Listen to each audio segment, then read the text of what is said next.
Welcome student, welcome to unique study point easy to learn. और physics के session में आप सभी का मोस्ट वेलकम।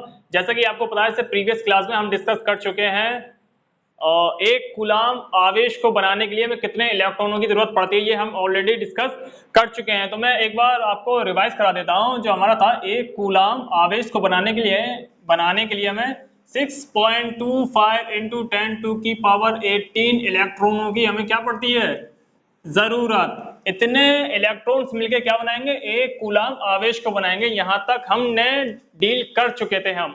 अब इससे हम आगे चलते हैं। इससे आगे आपको टॉपिक आते हैं जो पदार्थ होते हैं। पदार्थ को दो कैटेगरी में डिवाइड किया है। एक पदार्थ होते हैं चालक पदार्थ और दूसरे अचालक पदार्थ, अचालक या फिर कुचालक। ये क्या होते हैं, चालक पदार्थ और अचालक पदार्थ। वन बाय वन हम लोग इस पर डिस्कस करते हैं। सबसे पहले लेते हैं चालक। चालक को इंग्लिश में बोलते हैं कंडक्टर्स। कंडक्टर्स क्या होते हैं, ऐसे पदार्थ जिनमें आवेशों का प्रवाह आसानी से हो सकता है, उन्हें क्या कहते हैं, उन्हें चालक कहते हैं। ठीक है, बहुत ही इजी लैंग्वेज में मैंने बताया। ऐसे पदार्थ जिनके अंदर चार्ज या फिर आवेशों का प्रवाह आसानी से हो सकता है, उन्हें हम क्या कहते हैं, चालक। अब जिस पदार्थ में आवेश प्रवाह कर सकते हैं, फ्लो कर सकते हैं, उस पदार्थ को क्या बोलते हैं हम, चालक। और अचालक जो होते हैं, अचालक पदार्थ, इन्हें बोलते हैं इंसुलेशन, इंसुलेटर्स इंग्लिश में। ऐसे पदार्थ जिनमें आवेशों का प्रवाह नहीं हो सकता, उन्हें हम क्या बोलते हैं, अचालक पदार्थ या फिर कुचालक। कुचालक पदार्थ, इंसुलेटर्स। ये डिफरेंस होता है चालक पदार्थ, कंडक्टर्स और इंसुलेटर्स में। कंडक्टर्स में हमारे चार्ज फ्लो कर सकते हैं, चार्जों का प्रवाह हो सकता है, और इंसुलेटर्स में हमारे चार्जों का प्रवाह नहीं हो सकता। मैं थोड़ा और ब्रॉड में बताता हूं। ये मैंने मोटा मोटा बता दिया। एक चालक, कंडक्टर्स, ये तो आप सभी को पता हो गया। कंडक्टर्स क्या होते हैं, आवेशों का प्रवाह जिनमें हो सके, उन्हें हम क्या कहते हैं, कंडक्टर्स। अगर आप लिखना चाहें तो लिख सकते हैं, वे पदार्थ जिनमें आवेशों का प्रवाह आसानी से हो सके,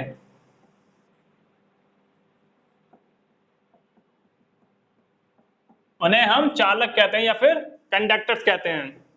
एग्जाम्पल, चांदी, लोहा, एल्युमिनियम,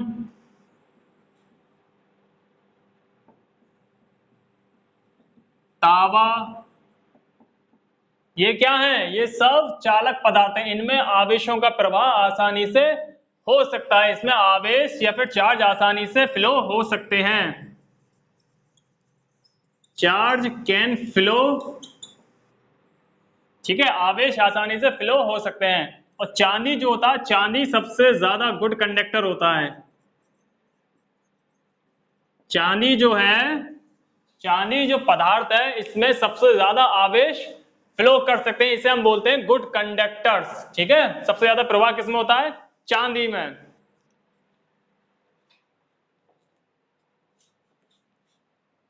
अब आपने देखा होगा, आपके घरों में जो केबल्स आती हैं, इलेक्ट्रिक वाली केबल्स, वायर जो होते हैं,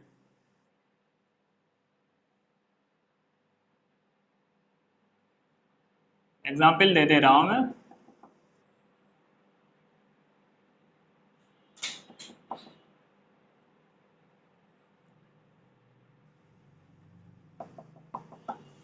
ये मान लीजिए कॉपर के तार हैं, कॉपर वायर, और इसके ऊपर क्या होती है, प्लास्टिक की कोटिंग होती है। प्लास्टिक की कोटिंग बोलो या फिर प्लास्टिक कवर कहो। तो ये जो कॉपर के जो वायर है, ये तो क्या है, ये है चालक। इसमें आवेश हमारा आसानी से प्रवाह कर सकता है। और जो प्लास्टिक का जो कवर इसके ऊपर है ये क्या है, ये है कुचालक, इंसुलेटर। इसमें हमारा आवेश प्रवाह नहीं कर सकता।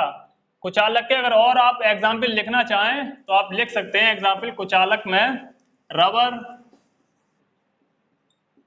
रबर हो गया, वूलन, कॉटन, लकड़ी, ETC, ये सब क्या है, ये है कुचालक। इनमें आवेशों का प्रवाह नहीं हो सकता। और ये जो वायर है, कॉपर वायर हो गया, एल्युमिनियम वायर हो गया, और भी कई एक वायर होते हैं, एल्युमिनियम का हो गया, कॉपर का हो गया, सिल्वर का वायर हो गया, ये सब क्या है, ये सब है चालक। इनमें आवेशों का प्रवाह आसानी से होता है। अब आपको पता है जो आवेशों का प्रवाह होता है, आवेशों के प्रवाह को क्या बोलते हैं, विद्युत धारा। तो आप इस तरह भी कह सकते हैं विद्युत धारा जिन पदार्थों में प्रवाहित हो सकती है वो पदार्थ चालक कहलाते हैं। आप इस तरह भी इसको डिफाइन कर सकते हैं।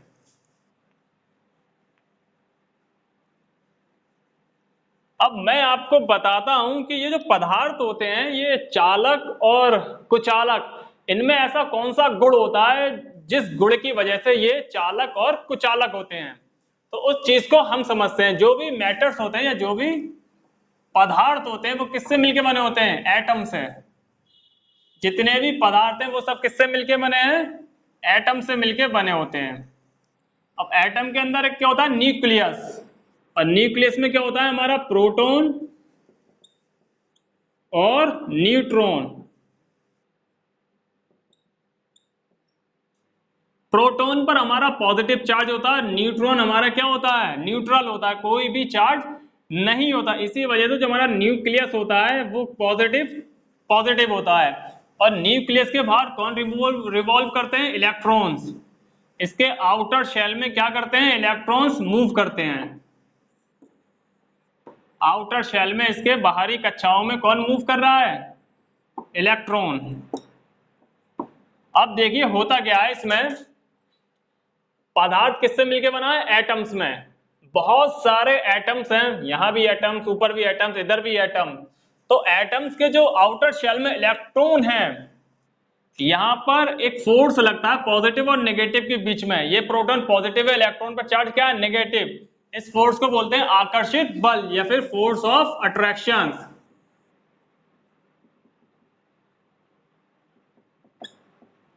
फोर्स ऑफ अट्रैक्शन या फिर आकर्षित बल।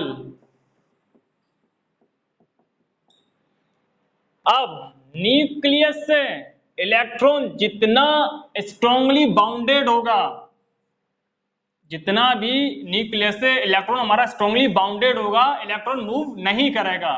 लेकिन यहां पर जो डिस्टेंस है पॉजिटिव और नेगेटिव, न्यूक्लियस और इलेक्ट्रॉन के बीच की जो डिस्टेंस है, जितना कम होगी उतना फोर्स ऑफ अट्रैक्शन ज्यादा होगा, और जितनी डिस्टेंस ज्यादा होगी उतना फोर्स ऑफ अट्रैक्शन कम होगा। तो जो चालक पदार्थ होते हैं उनमें होता क्या है, जितने भी इलेक्ट्रॉन होते हैं वो न्यूक्लियस से वीकली बाउंडेड होते हैं, ज्यादा स्ट्रांगली बाउंडेड नहीं होते, वीकली बाउंडेड होते हैं। यहाँ पर डिस्टेंस ज्यादा है और यहाँ पर फोर्स ऑफ अट्रैक्शन क्या होगा, कम होगा। न्यूक्लियस से इलेक्ट्रॉन हमारे क्या है, वीकली बाउंडेड हैं। तो ये जो इलेक्ट्रॉन होता है ये दूसरे पॉजिटिव चार्ज के कांटेक्ट में आ जाता है। यहाँ पर डिस्टेंस कम होती है, यहाँ पर फोर्स ऑफ अट्रैक्शन ज्यादा होता है, इसीलिए ये इलेक्ट्रॉन यहाँ से मूव करके दूसरे एटम में चला जाता है। ये रैंडमली मूव करते हैं, ये पूरी बॉडी में पदार्थ की चालक, जितनी चालक की पूरी बॉडी में ये रैंडमली मूव करते हैं इलेक्ट्रॉन्स। न्यूक्लियस से ये वीकली बाउंडेड होता है, इसलिए इलेक्ट्रॉन दूसरे पॉजिटिव चार्ज के कांटेक्ट में आके यहां से मूव कर जाता है। इसे हम बोलते हैं फ्री इलेक्ट्रॉन्स। जिस पदार्थ में फ्री इलेक्ट्रॉन्स होते हैं उसी में विद्युत धारा प्रवाहित हो सकती है। और फ्री इलेक्ट्रॉन हमारे किस में होते हैं, चालक पदार्थों में। जितने भी मैटर होते हैं वो सब क्या होते हैं, कंडक्टर्स। तो कंडक्टर्स में क्या होते हैं, फ्री इलेक्ट्रॉन्स। तो फ्री इलेक्ट्रॉन्स होने की वजह से ही उसमें विद्युत धारा प्रवाहित हो सकती है। यही गुण उसको क्या बनाता है, चालक या फिर कंडक्टर्स। और इंसुलेटर का जस्ट अपोजिट होता है। इंसुलेटर जितने भी हमारे कुचालक होते हैं उनमें क्या होता है, इलेक्ट्रॉन मूव नहीं करते।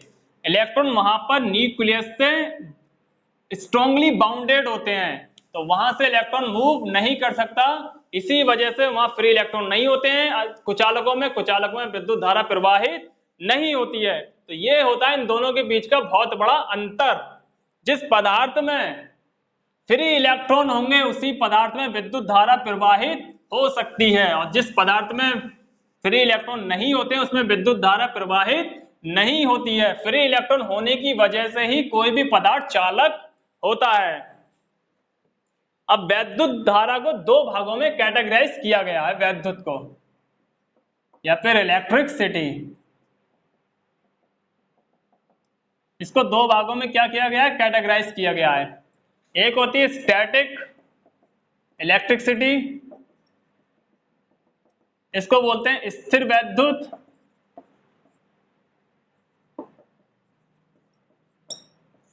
और दूसरी होती है हमारी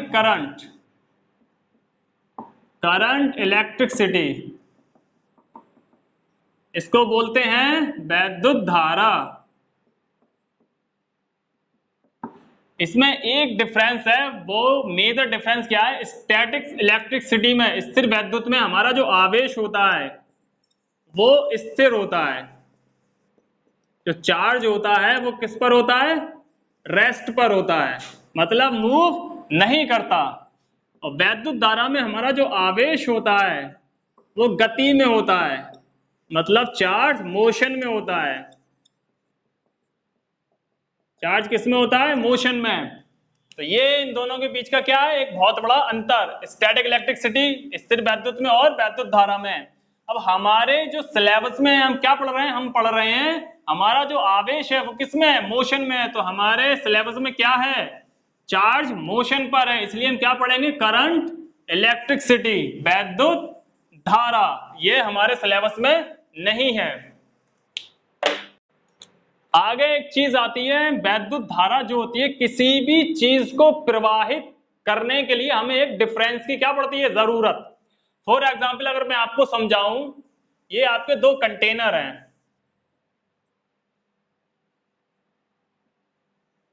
ये कंटेनर ए मानिए, ये कंटेनर बी। इसमें वाटर लेवल यहां तक है, वाटर लेवल, इसका भी वाटर लेवल यहां तक है। तो दो कंटेनरों का बीच का, दो कंटेनर हैं, दो कंटेनरों में वाटर लेवल क्या है, बराबर है। तो क्या पानी फ्लो करेगा इन दो कंटेनर्स में? ऑफ कोर्स नहीं करेगा। क्यों? क्योंकि किसी भी चीज को प्रवाहित करने के लिए या फिर किसी भी चीज के फ्लो करने के लिए एक हमें डिफरेंस की क्या पड़ती है, जरूरत पड़ती है। माना अगर मैं इस पानी का वाटर लेवल बढ़ा दूं, इसका वाटर लेवल अगर मैं यहां कर दूं, इसका कम कर दूं, तो पानी यहां से इस वाले कंटेनर में फ्लो करने लगेगा। तो किसी भी चीज का फ्लो करने के लिए किसकी जरूरत पड़ती है, हमें एक डिफरेंस की। किसी भी चीज को फ्लो कराने के लिए हमें एक डिफरेंस की जरूरत पड़ती है। इसी वजह से घरों में जो वाटर टैंक होते हैं वो छत पर रखे जाते हैं, और वाटर इनलेट नीचे से होता है, आउटलेट जो होता है वो एक डिस्टेंस है, जो एक डिस्टेंस हम लोग क्रिएट करते हैं, इसी की वजह से वाटर सप्लाई घरों में होता है। तो इसी तरह वैद्युत धारा को प्रवाहित करने के लिए भी हमें किसकी जरूरत पड़ती है, एक डिफरेंस की, एक अंतर की जरूरत पड़ती है। वो अंतर क्या होता है उसको समझते हैं। आपने एक वर्ड सुना होगा विभवांतर, जिसको इंग्लिश में कहते हैं पोटेंशियल डिफरेंस। इंग्लिश में बोलते हैं पोटेंशियल डिफरेंस, पोटेंशियल डिफरेंस। इसी को हिंदी में बोलते हैं विभवांतर।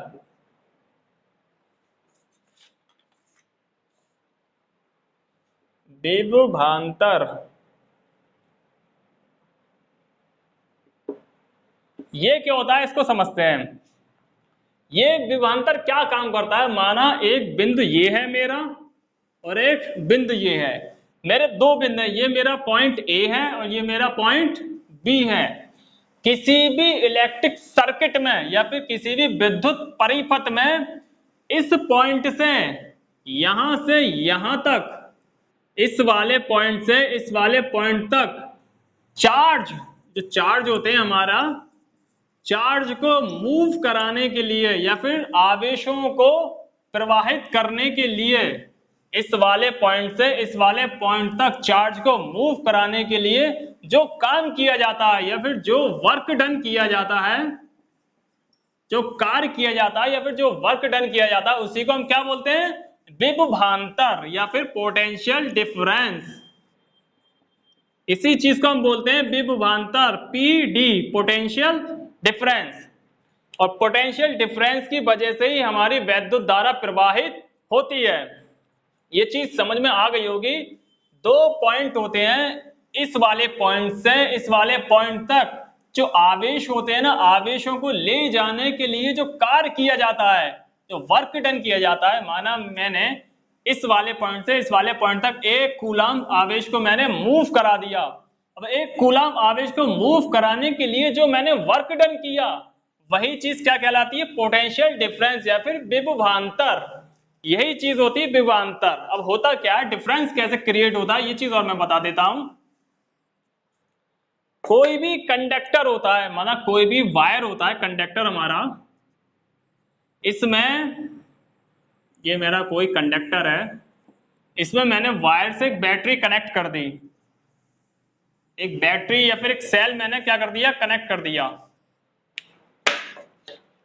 कंडक्टर में मैंने एक सेल कनेक्ट कर दिया, ये मेरा कंडक्टर है, इसमें मैंने एक सेल कनेक्ट कर दिया।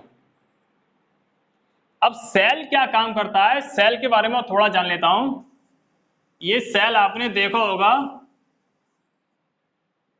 तो सेल में आपने एक चीज देखी होगी, एक पॉजिटिव और एक नेगेटिव, ये दो टर्मिनल होते हैं, एक पॉजिटिव और एक नेगेटिव। ये क्या होते हैं? सेल के अंदर एक केमिकल, दो केमिकल होते हैं, माना केमिकल C1 और केमिकल C2। वो कौन से केमिकल होते हैं इतने डीप में नहीं जाएंगे, लेकिन सेल के अंदर दो केमिकल होते हैं C1 और C2। ये क्या काम करते हैं? C1 और C2 आपस में रिएक्शन करते हैं। और रिएक्शन क्या होती है? ये रिएक्शन करके एक टर्मिनल पर तो इलेक्ट्रॉन इकट्ठे कर लेते हैं, सारे जितने भी इलेक्ट्रॉन होते हैं वो रिएक्शन करके एक ही टर्मिनल पर इकट्ठे कर लेते हैं। दूसरे टर्मिनल पर क्या रह जाते हैं? प्रोटॉन हमारे। तो जिस टर्मिनल पर इलेक्ट्रॉन इकट्ठे हो जाते हैं उसको हम बोलते हैं नेगेटिव टर्मिनल। ठीक है, ये सेल है मेरा, एक टर्मिनल पर ये सारे इलेक्ट्रॉनों को इकट्ठा कर लेगा, वहां पर नेगेटिव हो जाएगा, सारे इलेक्ट्रॉन नेगेटिव होते हैं, और दूसरे टर्मिनल पर क्या रहते हैं? सब पॉजिटिव। अब जितने भी इलेक्ट्रॉन थे वो नेगेटिव टर्मिनल पर आ गए, जितने भी प्रोटॉन रह गए मेरे वो पॉजिटिव टर्मिनल पर आ गए। अब यहां पर एक डिफरेंस पैदा हो गया। अब जो इलेक्ट्रॉन मूव करेगा, अब वैद्युत धारा, जब इलेक्ट्रिसिटी किससे बनती है? इलेक्ट्रॉन के फ्लो करने से। अब जो इलेक्ट्रॉन फ्लो करेगा तो नेगेटिव टू पॉजिटिव मेरा इलेक्ट्रॉन फ्लो करेगा, इलेक्ट्रॉन यहां से फ्लो करेगा नेगेटिव टू पॉजिटिव टर्मिनल। अब यहां से जो फ्लो करेगा यहाँ पॉजिटिव टर्मिनल पर आएगा, फिर से वही रिएक्शन होगी। फिर से वही रिएक्शन क्या करेगा? सेल्स मेरा इलेक्ट्रॉनों को एक जगह नेगेटिव टर्मिनल पर इकट्ठा करेगा और प्रोटॉन पॉजिटिव टर्मिनल पर रहेंगे। फिर से वही चीज चलेगी, इलेक्ट्रॉन फिर से नेगेटिव टू पॉजिटिव मूव करेगा। तो सेल्स हमारा क्या करता है? एक पोटेंशियल डिफरेंस क्रिएट करता है। जब सेल्स हमारा पोटेंशियल डिफरेंस क्रिएट करता है, इलेक्ट्रॉन के फ्लो से क्या पैदा होती है? वैद्युत धारा पैदा होती है। आई होप आप लोगों को समझ में आ गया होगा पोटेंशियल डिफरेंस क्या होता है। जब तक पोटेंशियल डिफरेंस नहीं होगा हमारी वैद्युत धारा प्रवाहित नहीं होगी। किसी भी चीज को प्रवाहित करने के लिए हमें किसकी जरूरत पड़ती है? एक डिफरेंस की। और वो डिफरेंस कौन क्रिएट कर रहा है? यहाँ पर सेल डिफरेंस वो क्रिएट कर रहा है। एक टर्मिनल पर सारे इलेक्ट्रॉनों को इकट्ठा कर दिया, दूसरे टर्मिनल पर प्रोटॉन रह गए, और इलेक्ट्रॉन के फ्लो को, इलेक्ट्रॉन जो आवेश होते हैं ये जब प्रवाहित होते हैं, इन्हीं के प्रवाहित होने से क्या पैदा होती है? वैद्युत धारा पैदा होती है। अब हम पोटेंशियल डिफरेंस पे वापस आते हैं। पोटेंशियल डिफरेंस जो होती है इसको हम पीडीवी लिखते हैं। पोटेंशियल डिफरेंस जो होती है, एक बार मैं फिर से बता देता हूं, पोटेंशियल, ये आपको याद करना पड़ेगा। पोटेंशियल डिफरेंस बराबर, मैंने क्या बताया था, क्या होता है पोटेंशियल डिफरेंस बराबर चार्ज को मूव कराने में, चार्ज जो था मेरा, चार्ज को ही मैंने मूव कराया है, चार्ज मूव्ड, चार्ज को मूव कराने में क्या किया मैंने, वर्क डन, कोई काम किया था, काम हुआ था, वर्क डन। 2 पॉइंट थे, इस वाले पॉइंट से मैंने 1 कूलम चार्ज को मूव कराने में कुछ वर्क डन किया था, यही मेरा क्या था, यही मेरा पोटेंशियल डिफरेंस था। मतलब इसको बोल सकते हैं किया गया कार्य, किया गया कार्य और आवेश को मूव कराने के लिए, आवेश को मूव कराने के लिए किया गया कार्य क्या कहलाता है मेरा, पोटेंशियल डिफरेंस। पोटेंशियल डिफरेंस को हम कैपिटल V से डिनोट करते हैं, कैपिटल V बराबर work done, work done W से डिनोट करते हैं, और चार्ज आप सभी को पता है, मैंने बता दिया कैपिटल Q से हम डिनोट करते हैं। तो ये एक फॉर्मूला ड्राइव होता है, पोटेंशियल डिफरेंस बराबर होता है W अपॉन Q, ये आपका पोटेंशियल डिफरेंस है। W आपका होता है वर्क डन, किया गया कार्य, और Q चार्ज मूव्ड, जो चार्ज को मूव कराया, और V आपका PD पोटेंशियल डिफरेंस। तो ये फॉर्मूला आप अपने दिमाग में रखिएगा, V बराबर W अपॉन Q। अब आप सभी को पता होगा यहां पर कार्य की SI यूनिट क्या होती है, कार्य की SI यूनिट होती है जूल, और Q की SI यूनिट, आवेश की SI यूनिट मैंने आप सभी को बता रखी है कूलाम। तो इसका फॉर्मूला आगे चल के ड्राइव होता है, और जो वोल्ट होते हैं, वोल्ट मतलब पोटेंशियल डिफरेंस को हम किस में मेजर करते हैं, पोटेंशियल PD को हम मेजर करते हैं वोल्ट में। ये आप याद रखिएगा, पोटेंशियल डिफरेंस को वोल्ट में मेजर किया जाता है, वोल्ट को डिनोट करते हैं कैपिटल V से। और पोटेंशियल डिफरेंस किस इंस्ट्रूमेंट से मेजर की जाती है, वो होती है वोल्ट मीटर। ये 3-4 पॉइंट आप याद रखना, पोटेंशियल डिफरेंस को हम वोल्ट में मेजर करते हैं, और वोल्ट को डिनोट कैपिटल V से करते हैं, और वोल्टेज को मेजर करने के लिए जो इंस्ट्रूमेंट यूज करते हैं उसको हम बोलते हैं वोल्ट मीटर। ये आप याद रखिएगा, PD की SI यूनिट, PD की SI यूनिट होती है वोल्ट, ठीक है।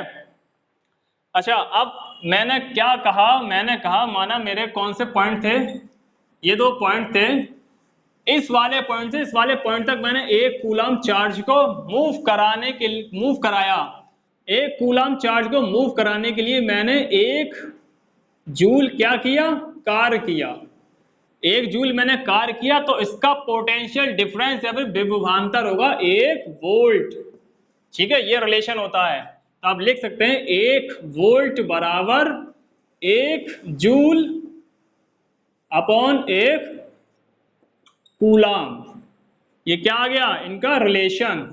1 कूलम आवेश को मूव कराने के लिए मुझे 1 जूल कार्य करना पड़ा, और इसी चीज को क्या बोलते हैं, 1 वोल्ट। मतलब पोटेंशियल डिफरेंस कितना होगा, 1 वोल्टेज का होगा, 1 वोल्ट का होगा।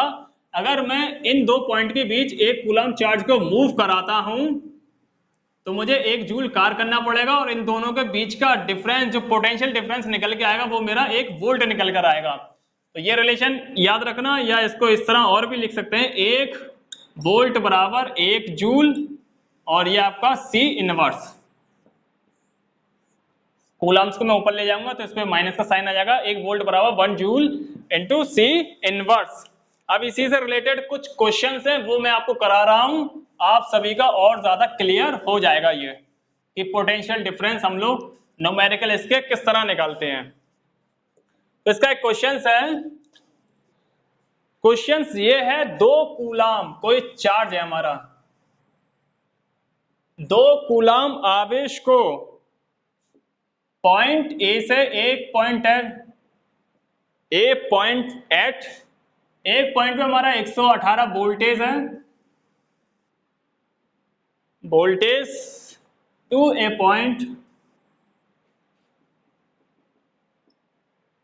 Point at 128 voltage. इसमें निकालना क्या है, हमें वर्क डन निकालना है, हमें कार्य निकालना है। यहां पर क्वेश्चन क्या कह रहा है, 2 कूलम चार्ज है, 2 मेरे पॉइंट हैं, एक पॉइंट पर 118 वोल्ट वोल्टेज है और दूसरे पॉइंट पर 128 वोल्टेज है। अब एक पॉइंट से दूसरे पॉइंट तक मैंने 2 कूलम चार्ज को मूव कराने के लिए मुझे कितना वर्क डन करना पड़ेगा या फिर कार्य करना पड़ेगा, वो ये क्वेश्चन पूछ रहा है। मैं थोड़ा और क्लियर कर देता हूं। ये माना कोई मेरा एक पॉइंट है, इस पर 118 वोल्टेज है, दूसरे पॉइंट पर 128 वोल्टेज है। अब इस वाले पॉइंट से इस वाले पॉइंट तक मैंने 2 कूलम आवेश को मैंने या 2 कूलम चार्ज को मैंने क्या कराया, मूव कराया।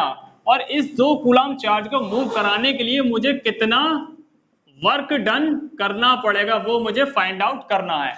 तो ये क्वेश्चन है, अभी मैंने जस्ट अभी आपको बताया था फॉर्मूला क्या होता है, V बराबर W/Q। इस वाले फॉर्मूले से हम लोग क्या निकालेंगे, कितना हमें वर्क डन करना पड़ा। अब सबसे पहले तो इन 2 पॉइंट्स के बीच का पोटेंशियल डिफरेंस आपको पता होना चाहिए। पोटेंशियल डिफरेंस मतलब V की वैल्यू, तो ये मेरा इनिशियली पॉइंट है, ये मेरा फाइनल पॉइंट है। अब 2 पॉइंट के बीच का डिफरेंस कैसे निकालते हैं, final point minus two initial point. तो 128 माइनस 118 आपका 10 वोल्ट क्या आ गया, पोटेंशियल डिफरेंस। V की वैल्यू क्या आ गई, 10 वोल्ट। अच्छा, और मुझे क्या दिया है, Q बराबर 2 कूलम। अब W की वैल्यू मुझे चाहिए, तो इसमें फॉर्मूले में सेट कर दो। V की जगह क्या है, 10 बराबर W/Q। W की वैल्यू मुझे चाहिए, Q मुझे कितना दिया है, 2 कूलम, तो 10V। अब W बराबर क्या हो जाएगा, W बराबर 10 into 2। This implied that W बराबर 20 जूल। ये आपका क्या आ गया, आंसर। मतलब 2 कूलम चार्ज को मूव कराने के लिए मुझे 20 जूल का क्या करना पड़ेगा, वर्क डन करना पड़ेगा मुझे। तो ये तो है आपका, इस तरह के न्यूमेरिकल्स आपको देखने को मिलेंगे। मुझे 20 जूल का क्या करना पड़ा, वर्क डन। अब एक क्वेश्चन एक और करा देता हूं मैं, ताकि आपको ये क्लियर हो जाए कॉन्सेप्ट।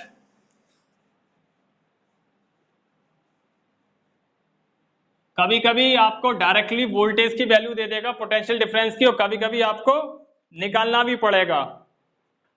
एक क्वेश्चन इसी तरह है, 4 कूलम आवेश है और 2 पॉइंट आपको दिए हैं, 220 वोल्ट और दूसरा दिया है 230 वोल्ट। और आपको क्या निकालना है, W की वैल्यू, कितना वर्क डन आपको करना पड़ेगा। 4 कूलम चार्ज को इस वाले पॉइंट से इस वाले पॉइंट तक मूव कराने के लिए मुझे कितना वर्क डन करना पड़ेगा। तो सबसे पहले तो आपको क्या निकालना है, पोटेंशियल डिफरेंस, वो V की वैल्यू। V की वैल्यू कैसे निकालेंगे, final value minus two initial value. तो 230 में से 220 जाएंगे तो क्या आएगा, 10 वोल्ट। मतलब मुझे V की वैल्यु मिल गई 10 वोल्ट। Q बराबर मुझे दिया 4 कूलम और मुझे क्या चाहिए, W की वैल्यू। फॉर्मूला क्या था, V बराबर W/Q। तो V की वैल्यू कितनी है, 10 वोल्ट बराबर W मुझे चाहिए, Q मेरा कितना है, 4 कूलम। W बराबर क्या होगा, 10 into 4 बराबर 40 जूल। तो मुझे 4 कूलम आवेश को मूव कराने के लिए, 4 कूलम आवेश को 220 वोल्ट पॉइंट से 230 वोल्ट पॉइंट तक ले जाने के लिए मुझे कितना वर्क डन करना पड़ेगा, 40 जूल का मुझे वर्क डन करना पड़ेगा। तो ये था पोटेंशियल डिफरेंस के बारे में। आज हमने बात की पोटेंशियल डिफरेंस और चालक कुचालक। एक चीज और बता दूं, पोटेंशियल डिफरेंस आप इस तरह दिमाग में रखिएगा, पोटेंशियल डिफरेंस वो होता है कि कितने आवेश को मूव कराने के लिए किया गया कार्य क्या कहलाता है, पोटेंशियल डिफरेंस। मतलब आवेश को मूव कराने के लिए किया गया कार्य ही क्या कहलाता है, पोटेंशियल डिफरेंस। नेक्स्ट वीडियो में हम बात करेंगे इलेक्ट्रिसिटी, वैद्युत धारा किस तरह प्रवाहित की जाती है। आज के लिए इतना ही। Thank you very much guys.